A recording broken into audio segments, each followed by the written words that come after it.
So today we're going to be talking about research and clubs in the College of Engineering at Oregon State University. And feel free to ask us questions at any point if you need to. We have a Q&A button at the bottom of your screen. And yeah, we'll answer questions as they come, or we'll answer your question at the end. So feel free to ask questions at any time. And before we get started, I'd like to give our land acknowledgement. I'm currently in Corvallis, so and Oregon State University in Corvallis, Oregon, is located within the traditional homelands of the Marys River or Impinafu Band of Kalapuya. Following the Willamette Valley Treaty of 1855, Kalapuya people were forcibly removed to reservations in Western Oregon. Today, living descendants of these people are part of the Confederated Tribes of Grand Ronde Community of Oregon and the Confederated Tribes of the Siletz Indians. Thank you. Now, a little bit of introduction about ourselves. So we're all College of Engineering ambassadors. So we're good people to ask questions about the College of Engineering. We're all in engineering majors at Oregon State. And I'll go ahead and introduce myself. My name is Elena Raposo. I'm a fourth year in bioengineering with a minor in biology.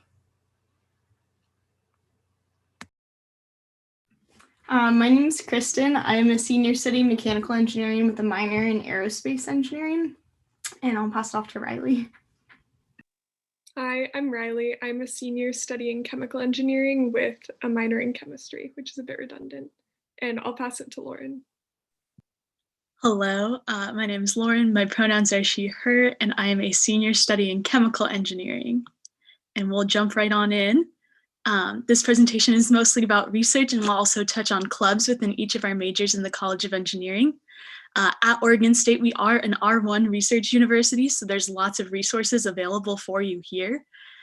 We have over $400 million in competitive research grants and contracts, and so undergraduates are free to be able to involve themselves in research and obtain internships that are paid within our labs, as well as scholarships to help support them throughout their school years.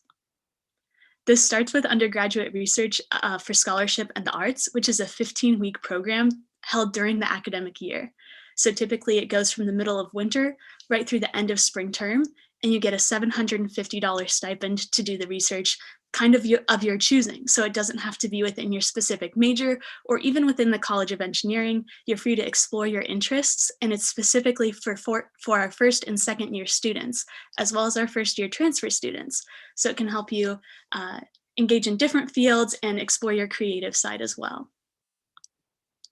We also have research experiences for undergraduates, and these are 10-week-long summer research experiences for the most part, and you get to work with a faculty member on a real-world project. And this really helps broaden your perspective on your major field, and it can be at Oregon State or it can be at another university. It can really introduce you to different climates and different people from around the country, and advances your technical skills, not just in the lab, but also your technical writing skills, because typically at the end of this 10-week experience, you're writing some sort of paper or creating a poster. You also can use this opportunity to build your resume for future jobs or for even graduate school. This opportunity can tell you whether or not you're interested in graduate school, because oftentimes graduate school incorporates some sort of research. And if you are interested in graduate school, it will definitely help you put your best foot forward in those applications. And if you're not, at least you know early. So it's a really great opportunity either way. I participated in the Engineering for Bouncing Back REU, which is for our environmental and civil engineers. And I'm a chemical engineer, so it was a little bit outside my comfort zone, but it was a really great experience. And I was able to use that experience to help me write my honors college thesis. So you're able to kind of double dip and get some extra research experience out of these opportunities if you see fit.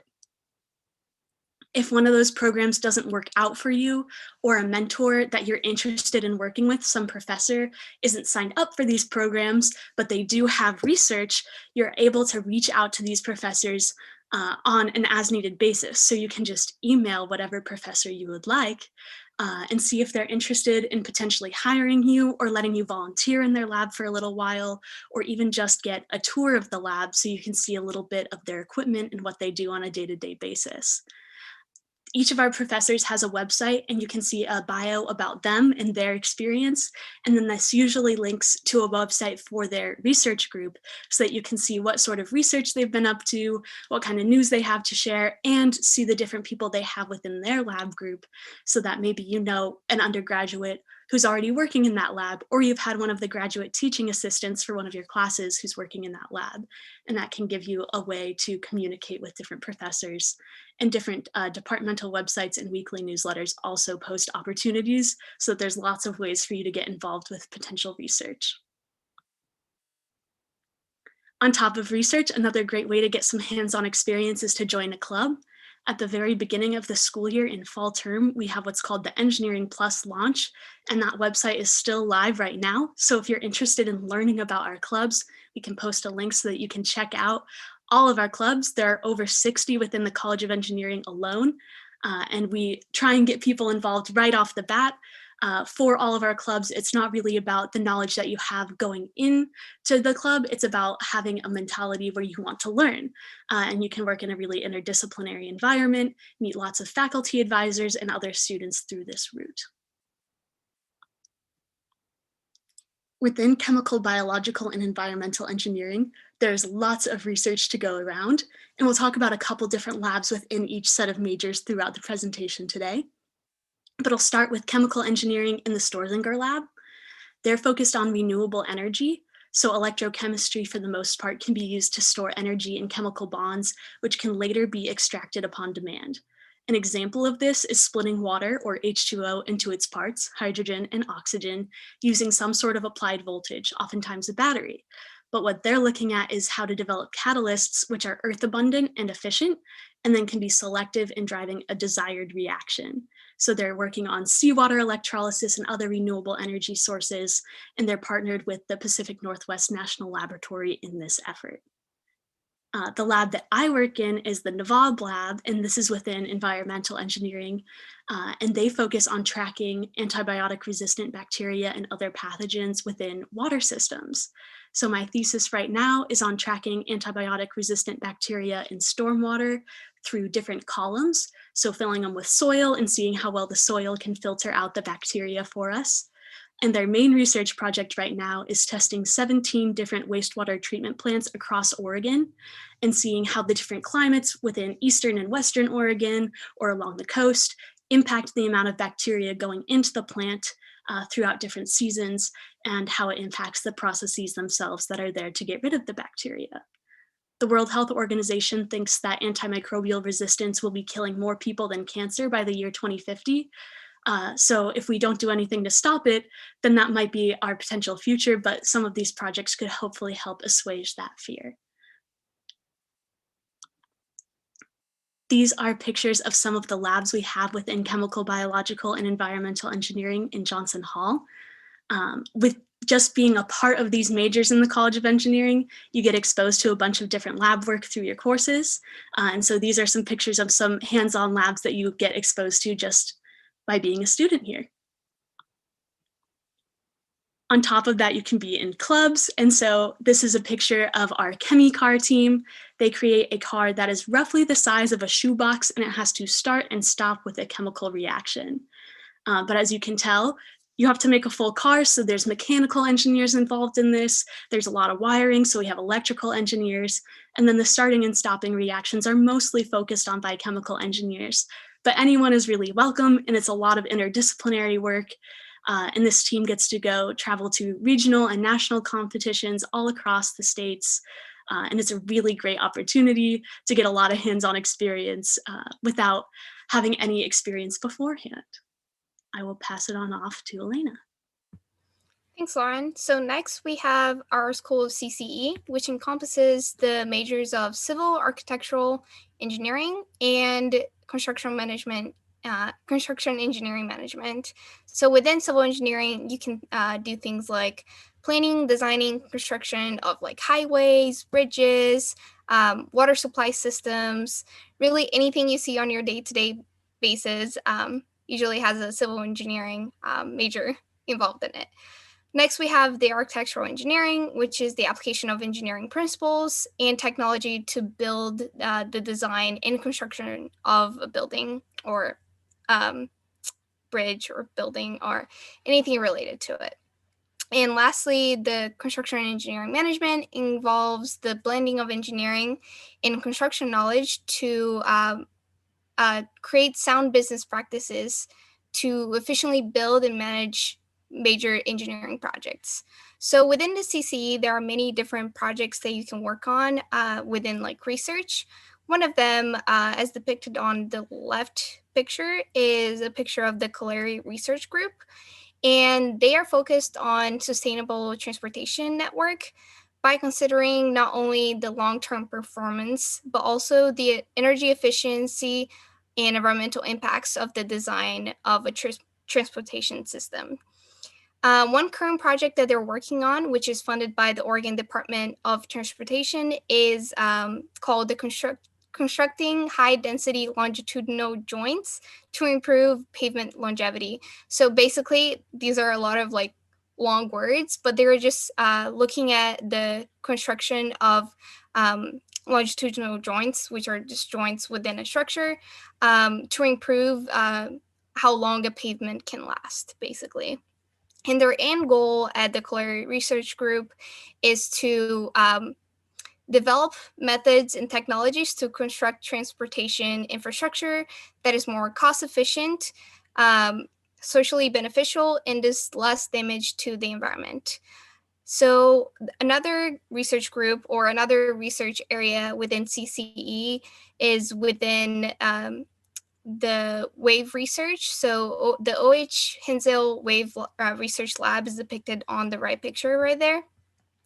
And as you can see, it's one of our basins, and they do research there about waves and how they affect structures, and that's especially important for civilizations that are near the shore, right? So if a wave hits the shore of Oregon, which is expected to do soon, they need to know how the buildings are gonna be affected and impacted by a tsunami.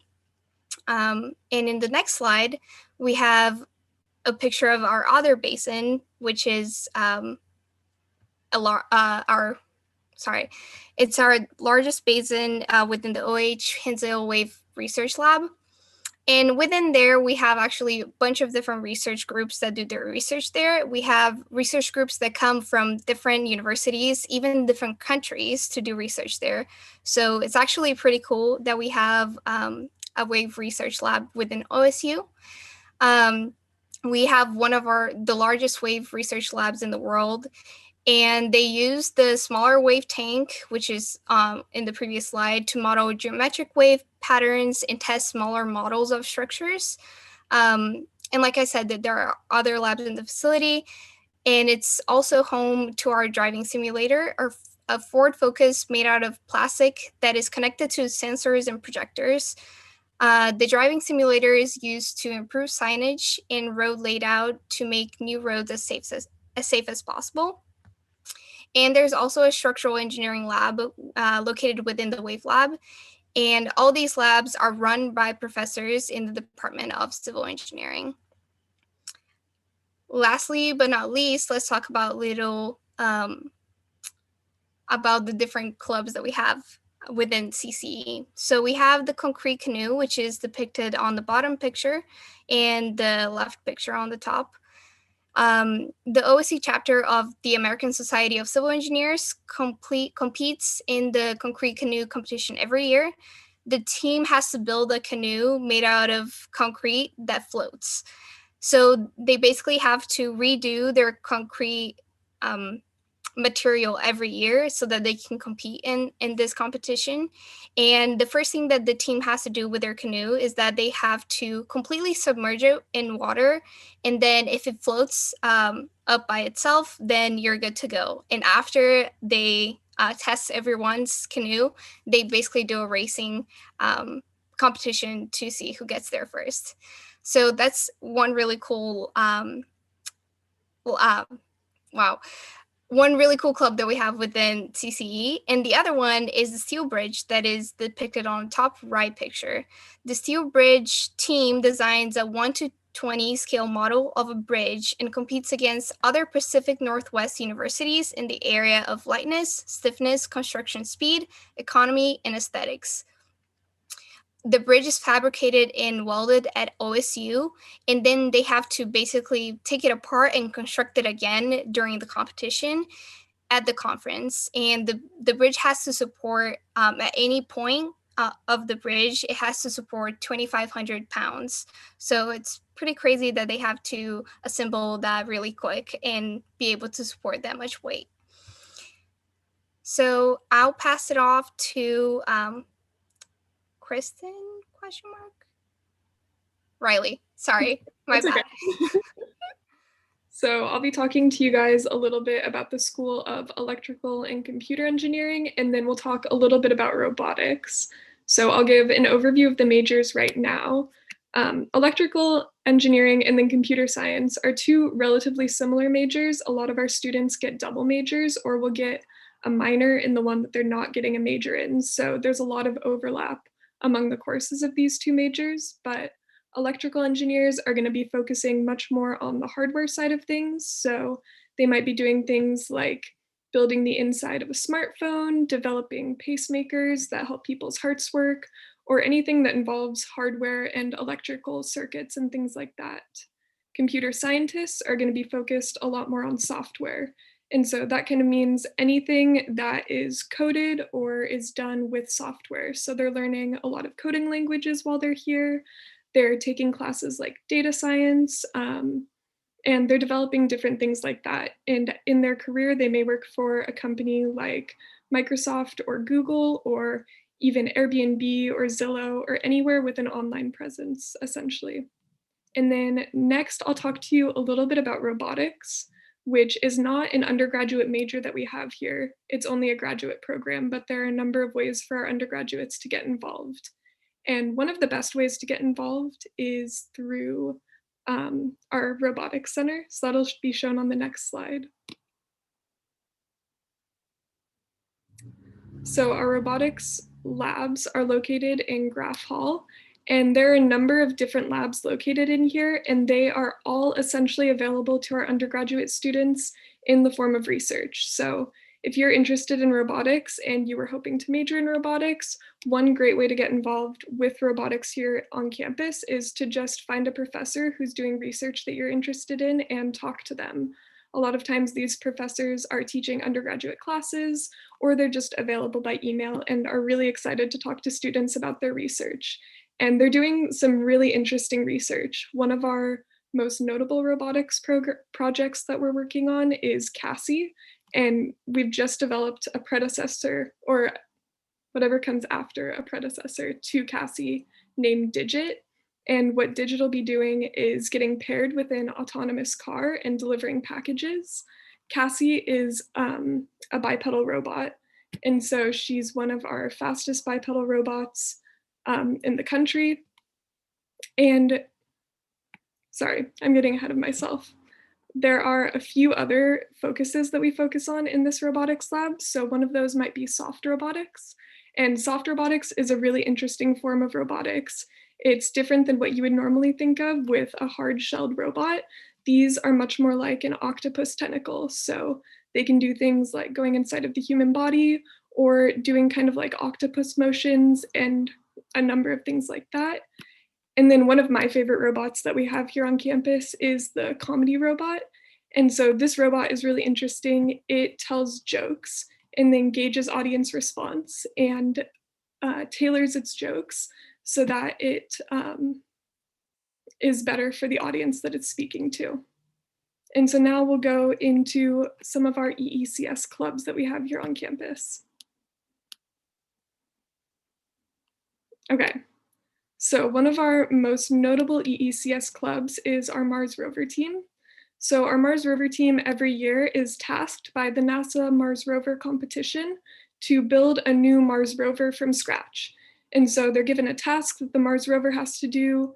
This may be gathering and analyzing a soil sample or anything along those lines. And they build the Mars rover from scratch to complete that task. So this involves a lot of computer science, electrical engineering. A lot of times they have students from other majors coming in to work on this to give their special skills. And they take it at the end of this building process to the Mars rover competition, where they compete in a Mars-like environment, also known as Utah. And they compete against other schools in this NASA-sponsored competition. So if you're interested for working for companies like NASA, this is a great way to get exposure. And our team tends to be pretty good at this competition. We've placed in the top 3 for the past 4 out of 5 years that the competition has existed. So this is a pretty good team to get involved in. And then aside from this, we also have the robotics club, which is kind of a mother club to a bunch of different sub-clubs. And so they do a number of different things with robotics. So if the Mars rover isn't quite what you're looking for, there are a number of different robotics clubs that you can get involved in. And I will pass it on to Kristen. Okay, so now we'll move on to some of the MIME or Mechanical Industrial Manufacturing Engineering research. So before we kind of dive into that, I just kind of wanted to describe what the majors do a little bit. So the way that I like to think about it is just like a factory. So you have your mechanical engineers and they're the ones coming up with the designs, modeling everything using CAD, doing preliminary failure analysis to make sure that their designs are sound. And then they hand it off to a manufacturing engineer. And the manufacturing engineer says, okay, like how can we produce this design? And then also how can we mass produce the design and the challenges associated with that? Maybe what kind of material would be best, different machining, 3D printing options. And then the industrial engineer looks at the process as a whole and says, okay, how can we make this way more efficient? Like what can we do to improve the system? Can we improve the design, whatever? So it's kind of really interconnected, and mechanical and manufacturing are actually so interrelated that there's an option to do a double major without having to take like any extra classes. So it's kind of a good option if you're interested in both. But moving on to some of the research aspects. So first on the bottom, this is from the Niemeyer Research Group, which is primarily a thermal transport, computational fluid dynamics analyses and numerical methods lab. So this photos of a turbulence chemistry interactions in the ocean study. So turbulent mixing and biogeochemical processes in the ocean can interact when occurring at similar timescales. And this project seeks to understand how these processes interact with each other, which has implications for global biogeochemical cycles. And it involves accurate large eddy simulations of upper ocean turbulence. So that's way above my head, but very cool. And then we also have to the right is the Thermal Energy Systems and Transport Lab, also known as the TEST Lab. This is mainly a heat transfer and thermal transport lab. I did my honors college thesis here. So the picture that you're looking at is a supercritical heat transfer facility. And supercritical fluids operate above the critical temperature and pressure where there's no distinct liquid or gas phase. So supercritical Brayton cycles have emerged as a national strategic focus for highly efficient solar thermal, geothermal, nuclear, and clean fossil energy systems. Some of the main advantages include improved efficiency, smaller components, and a reduction of freshwater consumption in electricity production. Finally, Riley kind of already stole this from me, but I think it demonstrates how interrelated all of the schools are. You can see John, the comedian robot.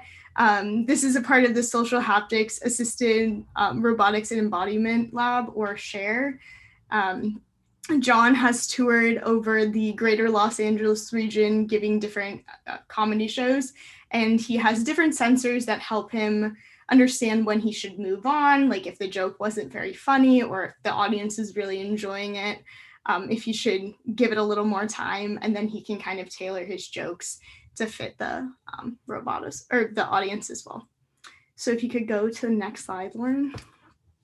So then I wanted to touch on some of the MIME clubs, which also have research aspects. So we'll start with rockets and AIAA. So we have about 6 or 7 different rocket teams, but my favorite is the high altitude liquid engine team. This is predominantly a graduate student research team because it's the first liquid engine rocket at Oregon State. This is a lot more challenging in terms of propulsion and just logistics than solid rocket fuel. So they're actually competing in the Base 11 challenge to reach the carbon line, which is about 100 kilometers above sea level and kind of denotes where space starts. So it's really exciting because the first collegiate team that's able to reach the carbon line wins $1 million. So we're really invested in that right now, and it's kind of a step forward since we're going completely liquid, which is like more similar to what they do at NASA and SpaceX. Finally, we have a lot of different branches of SAE, or the Society of Automotive Engineers. We have our world-renowned global Formula Racing team. Prior to COVID, we were ranked in the top 10 internationally. Now it's a little more confusing with all the virtual competitions, but basically they designed 2 cars. They're both electric engines, but one of them has a driver and one of them is driverless. So there's kind of some interesting overlap with some like artificial intelligence there and programming. But then they also have a chassis subs team that's working with really cutting edge composites, an electric propulsion team. So those are some different areas. And then there's also our off-road racing car, which is part of Baja SAE. And they do different challenges like going over 35-foot cliffs and not losing any speed. And that's the picture on the lower right. So if you can go to the next slide. So this is just one example of our research labs in Rogers Hall, which is my Zoom background. It's the home to the School of Mechanical, Industrial, and Manufacturing Engineering. So you spend a lot of time here during like your intro to design class, or when you're taking the shop class, you do like your final assembly in here. There are specific AIAA labs and composite labs for the different rocket teams and racing teams, but you will spend a lot of time here as a mechanical or one of the MIME majors. So if you go to the next slide, Lauren. So now we'll talk about the School of Nuclear Science and Engineering. So starting with nuclear engineers, they're really studying how to make nuclear engineering a safer and more efficient form of alternative energy. A lot of times nuclear engineers go and work for the government as specialists on watercraft, submarines, and at nuclear power plants, just because it's a really specific major. But some examples of what they might do would be designing safer nuclear power plants for electricity production, or developing advanced nuclear reactions for hydrogen production. And then we also have radiation health physics, which is a part of the school, and they're really focusing on looking at how humans are affected by radiation and also their surroundings. So things that they could be researching would be like how we can protect humans from radiation from the sun, and also how we can use radiation to treat diseases like cancer. So a lot of times after graduation, they'd be working on developing programs to protect people from excess radiation or managing radiation safety at nuclear plants and hospitals. So if you go to the next slide. So this is just a picture of a radiation center. We do have a small scale nuclear reactor, which I'll talk about on the next slide. So this is the Trigga Research Reactor. It's about the size of a Rubik's Cube, so a lot smaller than kind of what I was expecting. But it's a water-cooled research reactor which uses low-enriched uranium and zirconium hydride fuel elements in a circular grid array. Trigga stands for Training Research Isotopes and General Atomics. The reactor is used for training students in doing various research projects in isotope production. It has a variety of irradiation facilities available. And one project that students in the School of NSC do early on is irradiate aluminum foil and measure the decay time as it turns to silicon. We're actually one of the few educational institutions in the US that has a research reactor, and it's only one of 2 nuclear reactors in the state of Oregon. So very cool, very hands-on. And then if you want to go to the next slide. We have a couple of links here for if you're considering going to Oregon State. There's kind of like a timeline that you can check out if you want to be an engineer and what courses would be good to take in high school. Definitely take all of the math and science classes that you can. And then there's also a link for general resources for parents. So maybe Lauren, you can send those out in the chat. Definitely good things to check out, even if you're not going to go to Oregon State, just good college resources. If you want to go to the next slide. We do have lots of virtual events going on right now. Despite the pandemic, we're still doing things.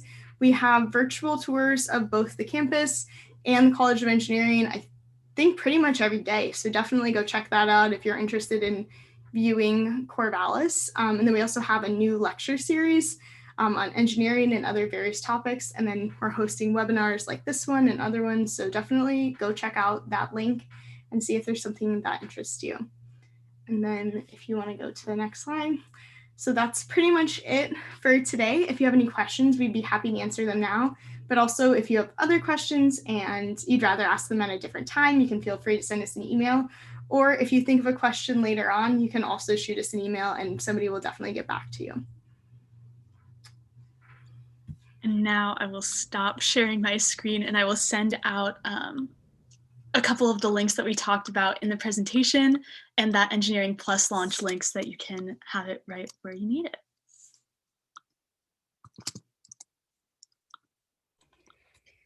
Hey everyone, this is Stephanie from Nepris. Just a reminder, definitely type in questions. This is a perfect opportunity to get some questions answered. And that's just amazing, all the stuff that you guys have access to and that you guys are doing. That is really cool. Well, thank you.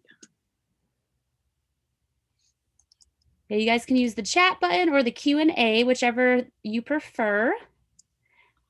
But this is definitely your time to get your questions answered. I wish I had some of those opportunities when I was in school. That's really cool. Kristen actually did URSA herself. Do you want to talk about that experience at all? Or I believe, Riley, did you do URSA as well? Sure, maybe I can touch on it, and then Riley, you can also share your experience.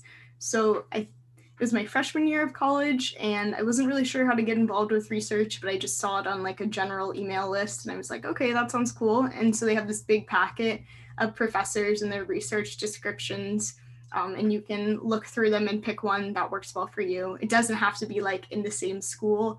I did coincidentally choose somebody in mechanical engineering, but it's a good way to get interdisciplinary connections as well. And so then I just submitted a really brief application, and then I started the middle of January, my freshman year, and it was just like Lauren said earlier, 15 weeks.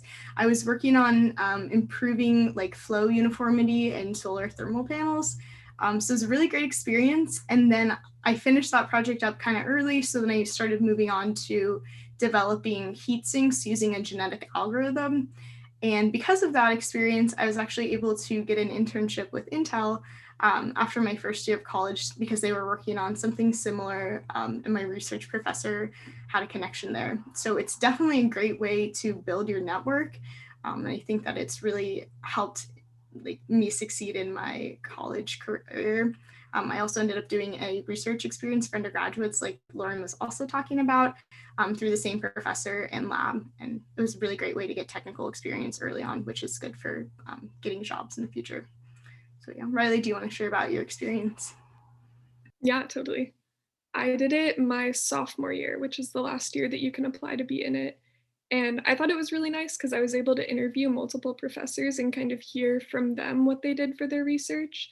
And then after that, I was able to make a really informed decision and apply with a professor.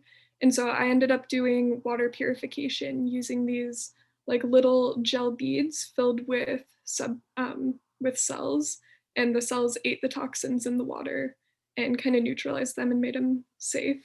So that was really interesting, and it was kind of a continuation of research I'd been doing in a different research program called the Johnson Internship Program, which is a chemical, biological, and environmental engineering specific program that places freshmen in those majors at schools.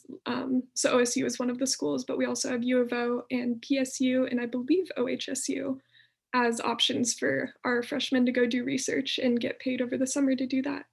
So I was doing water research there and then got to do it from like a totally different angle in URSA. So that was kind of cool.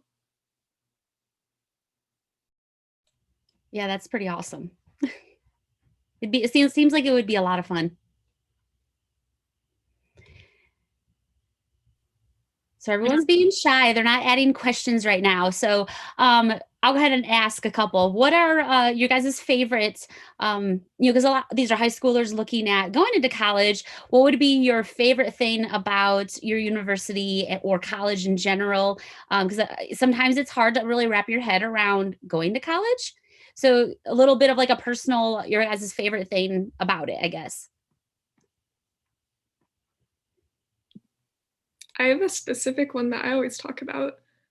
One thing I think that makes Oregon State kind of unique is that our engineering program, if you apply to Oregon State and you get in, you can be in the engineering program. There's no additional application, no additional requirements really.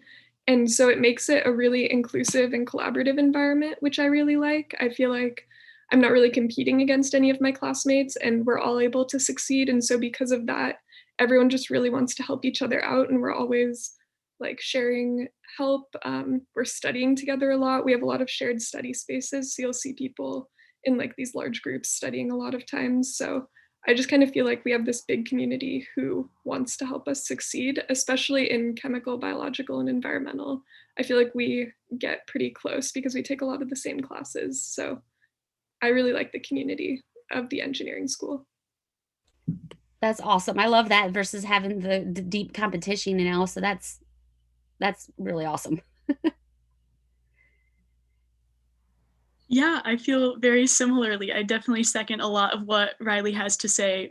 I didn't really meet my people in high school, and so coming to Oregon State and meeting so many people of so many different backgrounds, but who all like maybe thought like me or, you know, had similar motivations and goals as me, it opened up a lot of different opportunities, and particularly through our Center for Diversity and Inclusion. I joined the Society for Women Engineers and got different mentors, got to do a bunch of different things like everything from rafting trips and fun friendship building to professional development nights where we have industries come in who are specifically looking to hire Oregon State engineers. So it gives you the opportunity to make friends with people, but also make professional connections really everywhere. And I really enjoyed that. Yeah, that's pretty cool. What about, is there any advice you guys or ladies would offer for high school students looking at becoming engineers and starting their college career? What are some things that they can maybe do now in high school to get them ready to be accepted into the college or university and to better prepare themselves, I guess?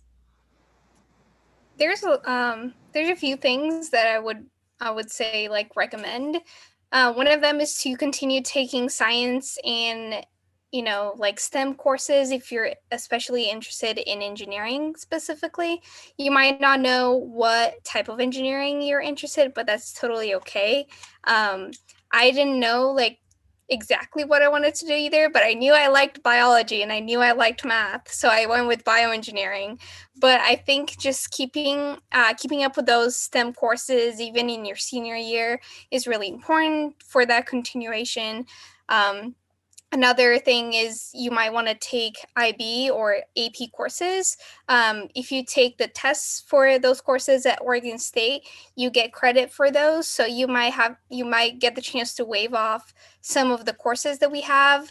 And Lauren just posted the credit transferring opportunities at Oregon State. So I took IB courses, so it's great that I didn't have to take, for example, like level 1 writing or like the first math course in like for engineering, for example. And it saves you money and it saves you time. So I would 100% recommend it.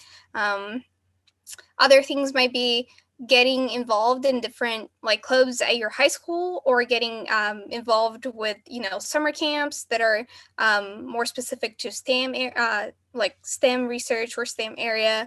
That way you get more hands-on opportunity to know what you're interested in so that you might have a better idea of what you want to do when you go to college. But like I said before, it's not a big deal if you don't know what you want to do.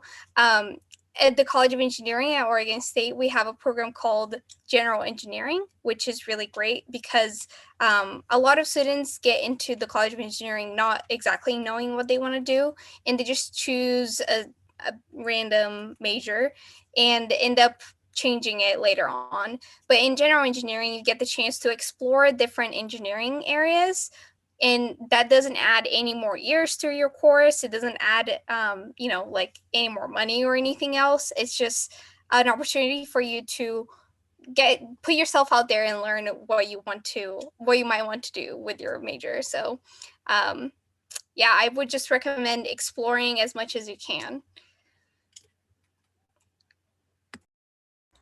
Yeah, very cool. You guys have given so much information. This has been very informative. That's probably why there's not many questions really, because you guys were able to answer so many of them. So I guess any last minute advice or anything that you would like to pass on to anyone looking at becoming engineers? If you have questions and you're interested in engineering and certain backgrounds and you're feeling a little overwhelmed by all the information we presented today, or you maybe didn't retain all of it because you were interested in so many different things, if you just Google any of it in relation to Oregon State or not, there are definitely lots of resources that are easy to break down, especially the ones that are offered by Oregon State about each major, about the research that's out there. You know, high school student-friendly YouTube videos. So don't let that barrier to entry stop you. It's really easy to get that information if you have questions.